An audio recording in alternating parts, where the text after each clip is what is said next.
நம்ம சூர்யா அவருடைய நடிப்புல மிகுந்த எதிர்பார்ப்புல தற்போது சூர்யா அவருடைய 42வது படமா அமைஞ்சிருக்க படம் தான் கங்குவா. இந்த படத்துல சூர்யா அவருக்கு பேர் அப்படின்னு பார்க்கும்போது திசா பதானி இணைஞ்சிருக்காங்க. அவங்களுக்கு இந்த படத்துல பெருசா ரோல் இல்ல அப்படின்னு தான் சொல்லப்படுது. அதே வேளையில இந்த படத்தை சிறுத்தை சிவா இயக்கியிருக்காரு. இந்த படத்துக்கு தேவி ஸ்ரீ பிரசாந்த் மியூசிக் கம்போஸ் பண்ணியிருக்காரு. ஸ்டுடியோ கிரீன் நிறுவனம் இந்த படத்தை ப்ரொடியூஸ் பண்ணியிருக்காங்க.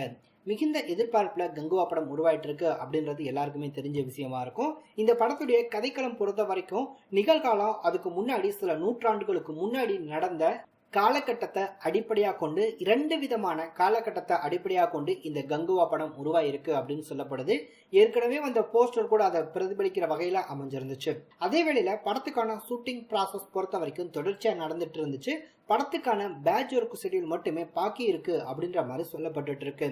அதே வேளையில ஏற்கனவே ஷூட்டிங் ப்ராசஸ் எல்லாமே பட டீம் நடத்தி முடிச்சாங்க இல்லையா, அதுக்கான போஸ்ட் ப்ரொடக்ஷன் ஒர்க்கை பட டீம் ஸ்டார்ட் பண்ணி அதுக்கான வேலைகள் எல்லாமே நடந்துட்டு இருக்கான். இந்த கங்குவா படம் மொத்தம் 2 பாகங்களா வெளியாகும் அப்படின்ற தகவலும் கிடைச்சிருக்கு. ஸோ ஃபர்ஸ்ட் பாகத்தை பொறுத்த வரைக்கும் வருகிற ஏப்ரல் மாதம் 11ஆம் தேதி வியாழக்கிழமை ரிலீஸ் பண்ணலாம் அப்படின்ற மாதிரி படக்குழு ஏற்கனவே முடிவு பண்ணி வச்சிருந்தாங்களாம். ஆனா கங்குவா படத்துக்கான விஎஃப்எக்ஸ் ஒர்க் அப்படின்றது ரொம்பவே அதிகமா நேரத்தை எடுத்துட்டு இருக்கு அப்படின்ற காரணத்தினால இவங்க எதிர்பார்த்தது போல ஏப்ரல் 11ஆம் தேதி இந்த கங்குவா படம் பார்த்தோம் அப்படின்னா ரிலீஸ் ஆகிறதுக்கான வாய்ப்பு ரொம்ப ரொம்ப கம்மி அப்படின்னு சொல்லப்படுது.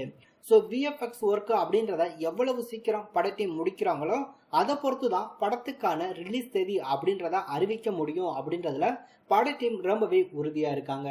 ஸோ கங்குவா படத்துக்கான விஎஃப்எக்ஸ் அப்படின்றத எப்போ கம்ப்ளீட் பண்றாங்களோ ஸோ அதன் பிறகுதான் படத்துக்கான ரிலீஸ் டேட் அப்படின்றத கன்ஃபார்ம் பண்ணலாம் அப்படின்ற மாதிரி படக்குழு முடிவு பண்ணி வச்சிருக்காங்களாம். மேபி இந்த படம் பார்த்தோம் அப்படின்னா ஏப்ரல்ல வராத பட்சத்துக்கு ஆகஸ்ட் மாதம் ரிலீஸ் ஆகிறதுக்கான வாய்ப்புகள் இருக்கு அப்படின்னு சொல்லப்படுது. அதை பட டீம் தான் அதிகாரப்பூர்வமாக அறிவிக்கணும். அது வரைக்கும் வெயிட் பண்ணி பார்க்கலாம்.